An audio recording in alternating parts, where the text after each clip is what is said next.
Hey guys, Sid Zacharias here of Zacharias Horsemanship. Today I want to talk about how to fix your horse's transitions or to make them better. So this is Catalina here. She's a 4-year-old. She's our model today. Anyways, we're going to work on transitions up. And a lot of people, they're like, hey Sid, I got a problem, my horse throwing his head or hopping into the canter.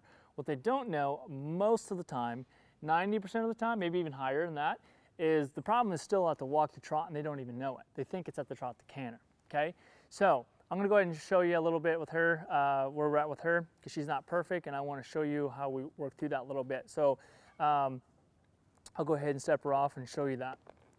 So when I ask my horse to walk to trot, I definitely wanna make sure that that horse lengthens a little bit in his top line and engages his top line, okay? I do not want that horse to be hollowed out like that. So as I go here, I'll see if she'll just lift up her head. If I just pitch her away and say, go on, Catalina, see her head coming up, you see that? Okay, I see that. A lot of people don't even see that. They're like, oh, that horse looked amazing. This is where she's born and bred to be, meaning this is where she naturally wants to be, just walking here. So if I ask her to go to the trot, see that head come up? That's not what we want. You think it's going to be at a canter? Absolutely, it's going to be there when I go from trot to canter. So here we go. I'm going to jump right into schooling here. When she picks her back up, picks up her head, not her back, I am going to squeeze her and pick up her back physically. Look, my legs, I'm going to roll my spurs a little bit on her and pick her back up, okay? So how we do that, I'm going to ask her to trot. I'm going to kick her a little bit, cluck. There she's picking her head up. I'm going to squeeze my spurs, pick her back up, and say, that's what we want. See the difference? Okay? We want her to break over and jog, not just string out like that and hollow out and just go, trotting off with her head up. So we'll do another transition down to a walk. Keep the rhythm. Now, when I ask her to trot this time, I want her to stay soft. So right when she picks her head up, I'm going to squeeze on her with my spurs and say, stay soft. That was beautiful. See the difference? Okay. Now after you do that, maybe a few days, few weeks, depending on the horse, they'll eventually start remembering that muscle memory and they start taking care of me. Okay, so eventually one day we can get into that one-handed and just throw those reins away and that horse will engage her back and take care of me.